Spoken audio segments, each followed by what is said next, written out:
ఒక వ్యక్తి తన జీవితంలో ఎన్నో గొప్ప కార్యాలు చేసినప్పటికీ రాబోయే తరానికి ఎలాంటి ఉపయోగం లేకుండా చనిపోతే ఎలా ఉంటుంది?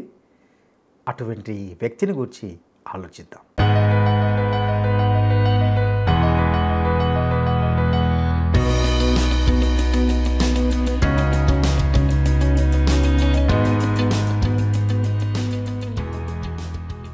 క్రీస్తునందు ప్రియమైన ప్రేమధార టీవీ వీక్షకులందరికీ మన ప్రభువును రక్షకుడైన యేసుక్రీస్తు నమ్మదగిన నామంలో శుభములు తెలియజేస్తున్నాం.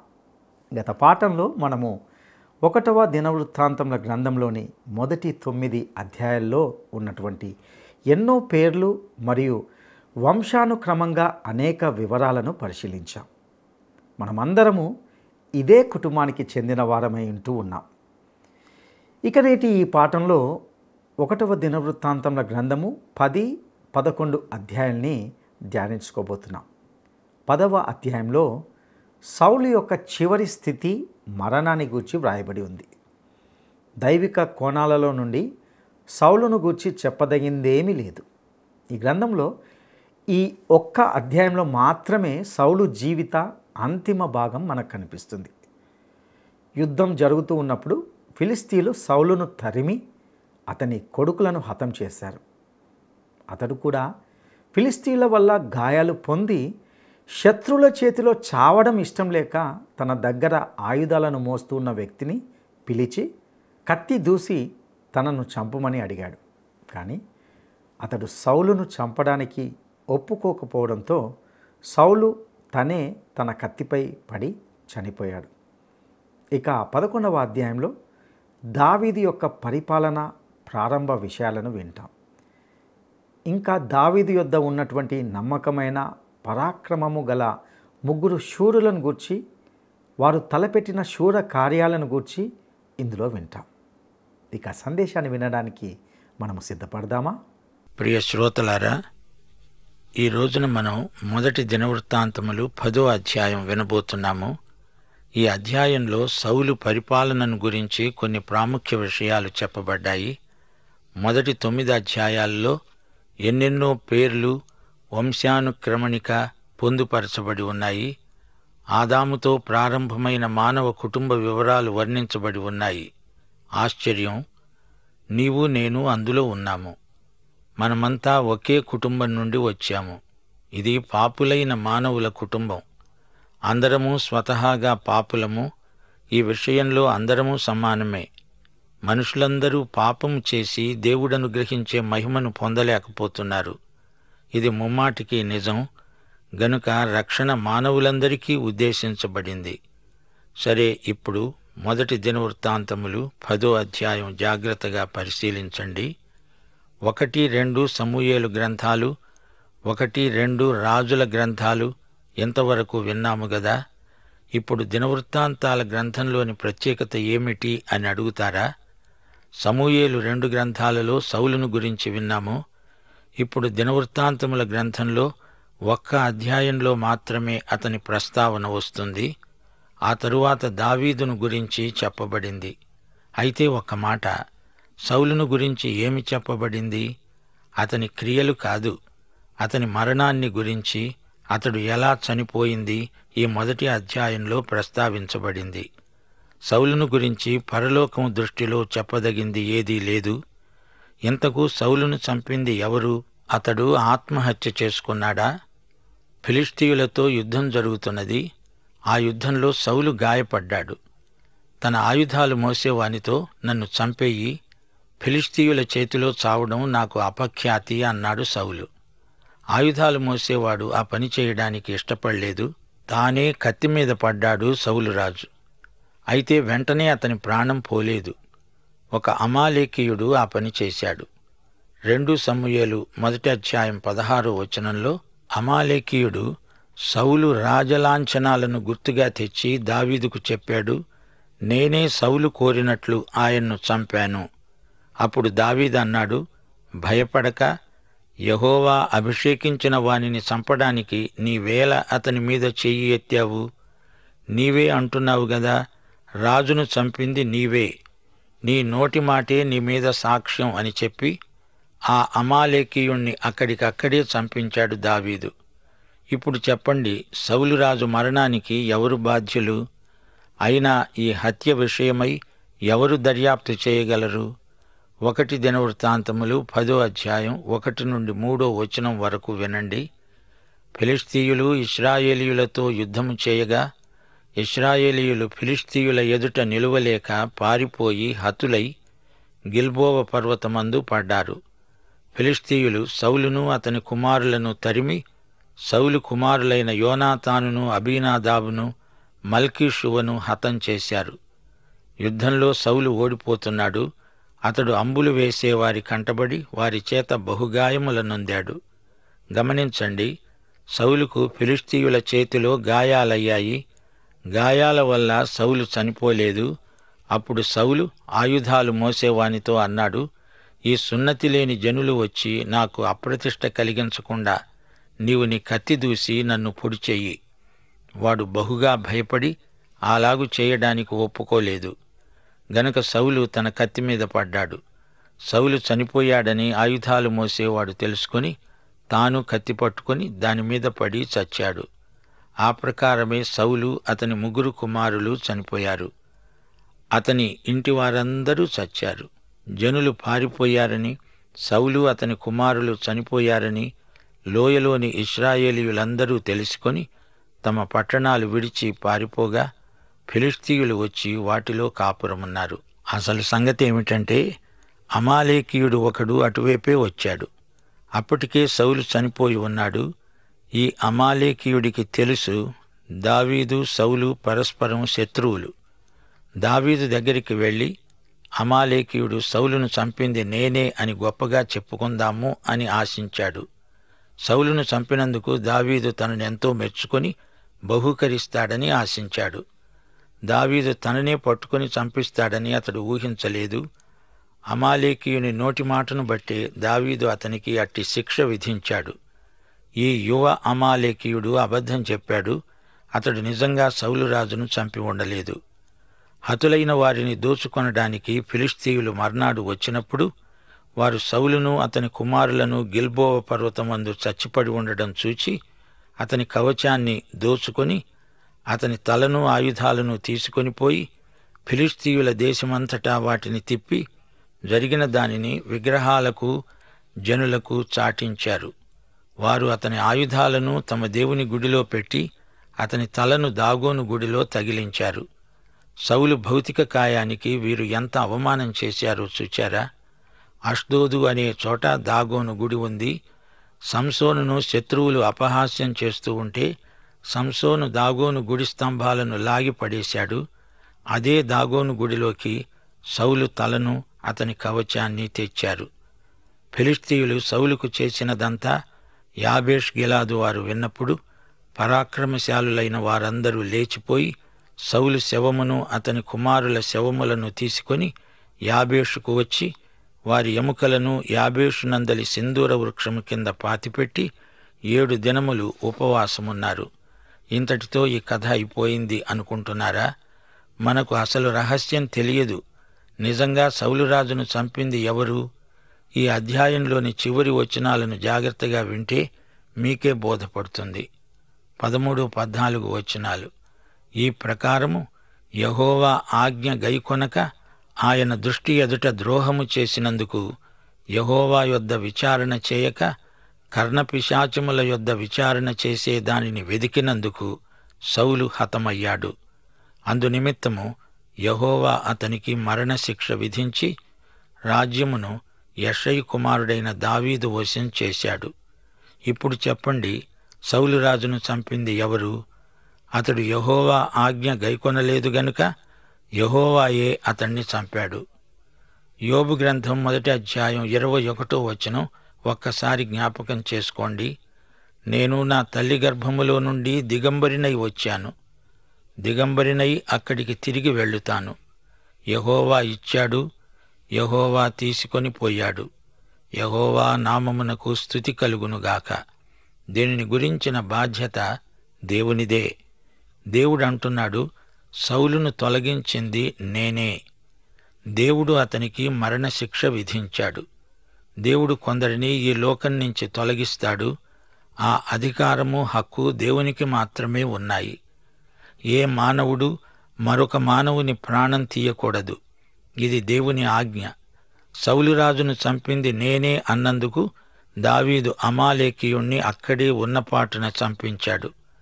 మానవుడు ఎవరిని చంపినా అది హత్యానేరమవుతుంది. సౌలుకు ఎందుకు మరణశిక్ష విధించబడింది? అతడు దేవుని ఆజ్ఞను మీరాడు. పైగా కర్ణపిశాచిని సంప్రదించాడు. ఈ నేరానికి దేవుడతనికి మరణశిక్ష విధించాడు. సౌలు సైతానును సహాయం చేయమని అడుగుతాడా? అందుకే దేవుడతనికి తగిన శిక్ష విధించాడు. అపొస్తలుల కార్యముల గ్రంథమందు అననీయ సప్పీరాలు అప్పుడే ఆ ఫలాన పడి చచ్చారు. అపొస్తలుడైన పేతురుకు కూడా జరిగిన సంఘటనకు ఆశ్చర్యం కలిగింది. పేతురు దేవుని తీర్పును ప్రకటించాడు. దేవుడే తీర్పరి. సౌలు తన అతిక్రమాలను బట్టి నశించాడు. అది అసలు కారణం. దేవుడు న్యాయసమ్మతమైన తీర్పు తీర్చాడు. ఆయన తీర్పులు మహాశ్చర్యకరమైనవి. సోదరీ సోదరులారా, దేవుడు ఈ నిమిషం వరకు సింహాసనాసీనుడు. ఆయనే పరిపాలకుడు. ప్రియశ్రోతలు, దేవుని స్వరం మాత్రమే వినండి, సైతాను మాట వినకండి. అది ప్రమాదం. ఇప్పుడు మనం 1 దినవృత్తాంతములు 11వ అధ్యాయానికి వస్తున్నాము. ఈ అధ్యాయంలో దావీదు రాజు పరిపాలనను గురించి కొన్ని విశేషాలు చెప్పబడ్డాయి. 1 దినవృత్తాంతములు మొదటి 9 అధ్యాయాలు వంశావళులు, పేర్లు. ఆ తరువాత 10వ అధ్యాయంలో ప్రత్యేకంగా సౌలురాజు మరణ వృత్తాంతం. సౌలురాజు దేవునికి ఇష్టుడై బతకలేకపోయాడు. సౌలు మరణించాడు అని చెప్పి దేవుడు ఊరుకున్నాడు అంటే సౌలు తన జీవితంలో దేవుని మహిమార్థమై సాధించింది ఏమీ లేదు అని గ్రహించాలి. ఇప్పుడు దావీదు రాజు పరిపాలనా విధానం వర్ణించబడింది. 11, 12 అధ్యాయాల్లో దావీదు పక్షాన పోరాడిన యోధుల పేర్లు చెప్పబడ్డాయి.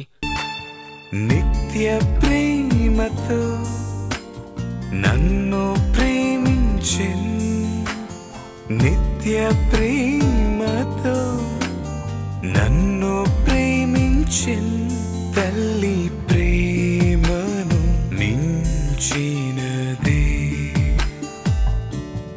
లోక ప్రేమను మించినదే.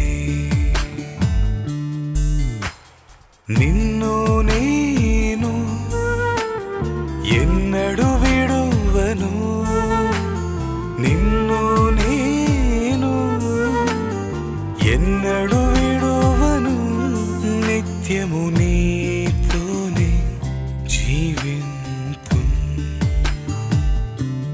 సత్య సాక్షిగా జీవింతు.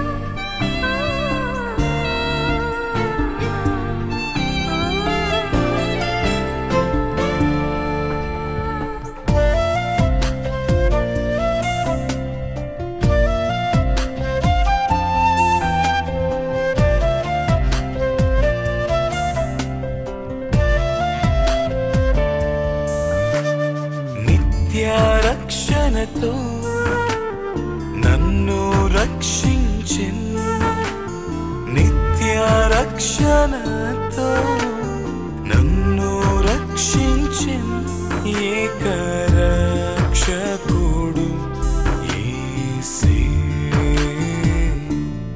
లోక రక్షకుడు యేసే.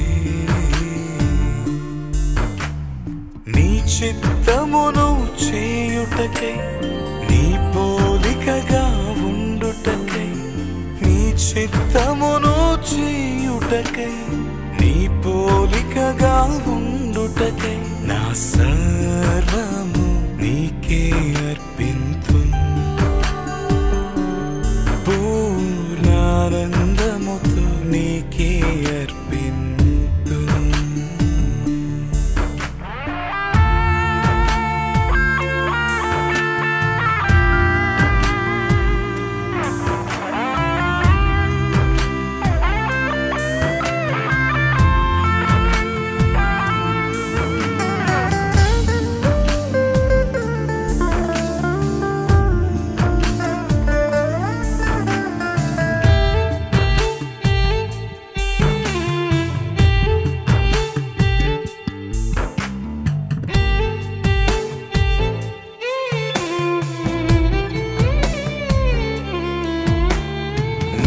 నిత్య రాజ్యములో నన్ను చేర్పించన్ నిత్య రాజ్యములో నన్ను చేర్పించన్ మేఘరథములపై రానయ్యున్నాడు యేసు రాజుగా రానయ్యున్నాడు ఆరాధింతును సాష్టాంగపడి ఆరాధింతును సాష్టాంగపడి స్వర్గరాజ్యములో యేసు సత్యదైవం యేసు నిత్య ప్రేమతో నన్ను ప్రేమించెను నిత్య ప్రేమతో నన్ను ప్రేమించెను తల్లి ప్రేమను మించిన లోక ప్రేమను మించినదే నిత్య ప్రేమతో నన్ను ప్రేమించెను నిత్య ప్రేమతో నన్ను ప్రేమించెను తల్లి ప్రేమను 13 నుండి 16 అధ్యాయం వరకు యెహోవా మందసాన్ని గురించి చెప్పబడింది.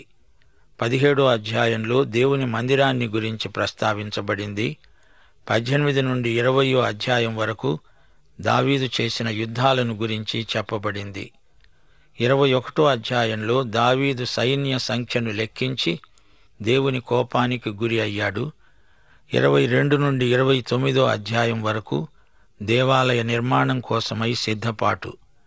దావీదు సైన్యాన్ని లెక్కించడం దేవుని దృష్టిలో తప్పు. బత్షెబాతో చేసిన పాపం ఈ గ్రంథంలో చెప్పబడి ఉండలేదు. పాపం ఏ రూపంలో కనిపించినా అది పాపమే. మన ఉద్దేశ్యముల్లో తప్పు ఉంటే మన క్రియలు కూడా పాపమనే వాస్తవం కాదనరానిది. దేవుని దృష్టిలో ఏది పాపమో తెలుసుకోవడం అవసరం. దేవుని వాక్య పఠన పరిశోధన లేనిదే పాపమును గుర్తించలేము. పాపాన్ని విసర్జించనిదే ఆశీర్వాదం కలగదు. ఇప్పుడు 11 అధ్యాయం మొదటి నుండి వినండి. పాపాన్ని జయించే నీతి బలం యేసుక్రీస్తు ద్వారానే మనకు ప్రాప్తిస్తుంది. నిప్పును ఆర్పాలంటే అందులో నీళ్లు పొయ్యాలి. ఊదితే మంట ఎక్కువవుతుంది, జాగ్రత్త. 1 దినవృత్తాంతాలు 11 అధ్యాయం మొదటి వచనం నుండి. అప్పుడు ఇశ్రాయేలీయులందరూ హెబ్రోనులో ఉండే దావీదు వద్దకు వచ్చి మనవి చేశారు, చిత్తగించు, మేము నీకు ఎముక వంటి వారము, రక్త సంబంధులము. ఇంతకుముందు సౌలు రాజై ఉన్నప్పుడు నీవు ఇశ్రాయేలీయులను నడిపించావు. నా జనులైన ఇశ్రాయేలీయులను నీవు ఏలి వారి మీద అధిపతిగా ఉంటావని నీ దేవుడైన యెహోవా నీకు సెలవిచ్చాడు. గమనించండి, 7 సంవత్సరాలు దావీదు దక్షిణాదిని యూదా బెన్యమీను గోత్రాలను పరిపాలించాడు. అప్పుడు అతని ముఖ్య పట్టణం హెబ్రోను. ఈ వివరాలు ఈ గ్రంథంలో పునరుక్తి చేయబడి ఉండలేదు. ఎందుకని?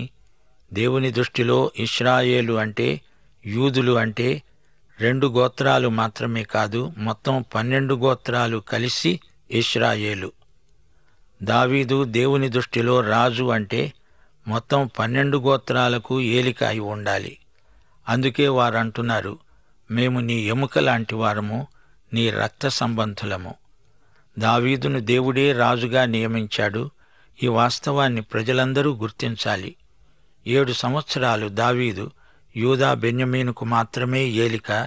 ఇప్పుడు మొత్తం ఇశ్రాయేలుకు 12 గోత్రాలకు రాజు అవ్వాలి. అది దేవుని సంకల్పం. ఇశ్రాయేలీయుల పెద్దలందరూ హెబ్రోనులో ఉన్న రాజునొద్దకు రాగా దావీదు హెబ్రోనులో యెహోవా సన్నిధిలో వారితో నిబంధన చేశాడు. అప్పుడు వారు సమూయేలు ద్వారా యెహోవా సెలవిచ్చిన ప్రకారం దావీదును ఇశ్రాయేలుకు రాజుగా అభిషేకించారు. ఇది దావీదు రాజ్యారంభం. ఇప్పుడు అతడు మొత్తం ఇశ్రాయేలుకు రాజయ్యాడు. తరువాత దావీదు, ఇశ్రాయేలీయులందరూ యెరూషలేము అనబడిన యెబూసుకు వెళ్ళారు. ఆ దేశవాసులైన యెబూసీయులు అక్కడ ఉన్నారు. ఈ స్థలం దావీదుకు బాగా తెలుసు. అది తన ముఖ్య పట్టణంగా దావీదు ఏర్పరచుకున్న స్థలం. అది దేవుడు ఏర్పాటు చేసిన స్థలం. యెరూషలేము పట్టణం అప్పుడు ఎలా ఉండేది? ఇప్పుడున్నట్లు అప్పుడు లేదు. అప్పుడు యెరూషలేము క్రింద ఉండేది, దేవాలయం పైన ఉండేది. వారు దాన్ని కన్నులెత్తి చూచారు. ఆ తరువాత గోడలు తొలగించి ఎత్తుగా సీయోను కొండపై నిర్మాణం జరిగినందున కిందికి చూస్తేనే కాని దేవాలయం కనపడదు. యెరూషలేము దేవాలయానికి పైగా నిర్మించబడింది. మోరియా కొండపై దేవాలయం కట్టబడింది. గోడకు అవతల గొల్గొతా కపాల స్థలం, యేసు సిలువ వేయబడిన చోటు. దావీదు ఇదే స్థలాన్ని ఏర్పాటు చేసుకోవడం విశేషం. 5వ వచనం, యెబూసీయులు దావీదుతో అన్నారు, నీవు దీని యందు ప్రవేశించకూడదు. దావీదు సీయోను కోటను పట్టుకున్నాడు. ఇదే దావీదు పట్టణము అని పిలువబడింది. సీయోను కొండపై దావీదు తన రాజభవనాన్ని నిర్మించుకున్నాడు. ఈ స్థలం దావీదుకు ఎంతో ఇష్టం. దావీదు ప్రకటించాడు, ఎవడు మొదట యెబూసీయులను హతం చేస్తాడో వాడే ముఖ్యుడు, సైన్యాధిపతి అవుతాడు. సెరూయా కుమారుడైన యోవాబు అందరికంటే ముందుగా ఎక్కి ఆ ఆధిపత్యాన్ని పొందాడు. దావీదు వద్ద ఉన్నవారిలో యోవాబు ప్రముఖుడు. దావీదుకు సలహాదారు యోవాబు. యోవాబే సైన్యాన్ని నడిపించిన యోధుడు. సైన్యమంతటికీ యోవాబే పై అధికారి. తరువాత దావీదు ఆ కోటయందు నివాసము చేసినందున దానికి దావీదు పురము అని పేరు కలిగింది. దావీదు పురమంటే సీయోను కొండ. దావీదు రాజభవనం నిర్మించబడిన ఈ చోటు దావీదుకు ఎంతో ఇష్టం. దావీదు మిల్లో మొదలుకొని చుట్టూ పట్టణాన్ని కట్టించాడు. యోవాబు పట్టణములో మిగిలిన భాగాలను బాగుచేశాడు. సైన్యములకు అధిపతి అయిన యెహోవా అతనికి తోడై ఉండగా దావీదు ఈ ప్రకారము అంతకంతకు అధికుడవుతూ ఉన్నాడు. యోవాబు మరమ్మతు కార్యక్రమం కూడా నిర్వహించిన అధికారి. దావీదు కాలంలో ఇశ్రాయేలు జాతి ఎంతో ఉచ్ఛదశకు హెచ్చించబడింది. దావీదు వేసిన పునాది మీదనే సొలొమోను నిర్మించి విశ్వవిఖ్యాతినార్జించాడు. ఇక దావీదుతో ఉన్న యోధులను ఒక్కసారి చూడండి. దావీదు తిరస్కరించబడిన రోజుల్లో అతనితో ఉన్నవారే అతడు రాజ్యానికి వచ్చినప్పుడు ముఖ్య అధికారులయ్యారు. అలాగే ఈ రోజున తిరస్కరించబడుతున్న యేసు పక్షాన ఉన్నవారే రేపు ఆయనతో సింహాసనం మీద కూర్చుంటారు. అయితే కొందరు విశ్వాసులు ఇప్పుడే ఇక్కడే పేరు ప్రఖ్యాతులు గడించాలని తాపత్రయపడడం విడ్డూరంగా ఉంది. యేసు అన్నాడు, శిష్యులారా, లోకము నన్ను ద్వేషించింది, మిమ్ములను కూడా ద్వేషిస్తుంది. నీవు నిజమైన యథార్థమైన విశ్వాసివైతే సైతాను మూక తప్పక నీకు శత్రువులే అయి ఉంటారు. ఇది క్రీస్తును తిరస్కరించే యుగం. ఈ రోజున ఆయన మనల్ని తన యొద్దకు రమ్మని పిలుస్తున్నాడు. ఇప్పుడు చూడండి, దావీదు దగ్గర ఉన్న యోధులు ఎలాంటివారో పరిశీలించండి. 15 నుండి 19వ వచనం వరకు 30 మంది పరాక్రమశాలులున్నారు. వీరిలో 3 ముఖ్యులు. ఈ 3 అదుల్లాము అనే చట్టు రాతి కొండ గుహలో దావీదు వద్దకు వచ్చారు. ఫిలిష్తీయుల సమూహము రెఫాయిము లోయలో దిగి ఉన్నది. దావీదు మరుగు స్థలంలో ఉండగా ఫిలిష్తీయుల దండు బెత్లెహేములో ఉంది. దావీదు ఆశపడి అన్నాడు, బెత్లెహేమునందలి ఊరి గవిని యొద్ద బావినీళ్లు కొంచెము నాకు దాహమునకు ఎవడు తెచ్చి ఇస్తాడు? ఆ 3 ఫిలిష్తీయుల దండులోనికి జొరబడిపోయి బెత్లెహేము ఊరి గవిని యొద్ద బావినీళ్లు చేదుకొని దావీదు నొద్దకు తీసుకొని వచ్చారు. అయితే దావీదు ఆ నీళ్లు తాగడానికి మనసులేక యెహోవాకు అర్పితముగా వాటిని పారబోస్తూ అన్నాడు, నేను ఇలాగు చేయకుండా నా దేవుడు నన్ను కాపాడునుగాక. ప్రాణానికి తెగించి ఈ నీళ్లు తెచ్చిన ఈ మనుష్యుల రక్తాన్ని నేను తాగుతానా? దావీదు ఆ నీళ్లు తాగలేదు. ఈ ముగ్గురు పరాక్రమశాలురు అట్టి పనులు చేశారు. దావీదు ఆ బావి నీళ్లు గొర్రెలు కాస్తూ ఎన్నోసార్లు మునుపు తాగాడు. కాని ఇప్పుడు ఫిలిష్తీయులు పహరా కాస్తున్నారు. తాను ఆ బావిని సమీపించలేడు. ఆ నీళ్లు ఒకసారి తాగుదామనిపించింది. సాహసించి ఆ ముగ్గురు వెళ్లి నీళ్లు తోడి తెచ్చారు.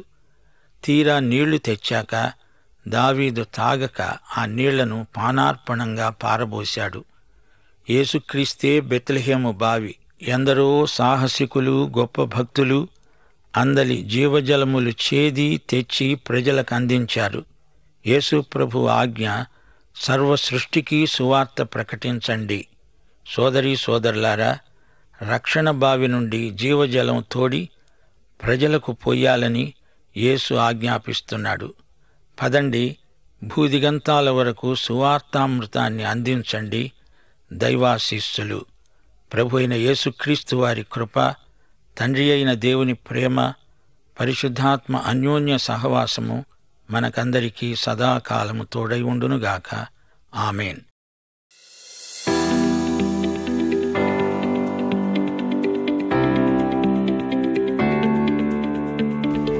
సౌలును నేనే చంపాను అని దావీదు యొద్దకు వచ్చి చెప్పినటువంటి వ్యక్తి ఎవరు? సౌలును నేనే చంపాను అని దావీదు యొద్దకు వచ్చి చెప్పిన వ్యక్తి ఎవరు?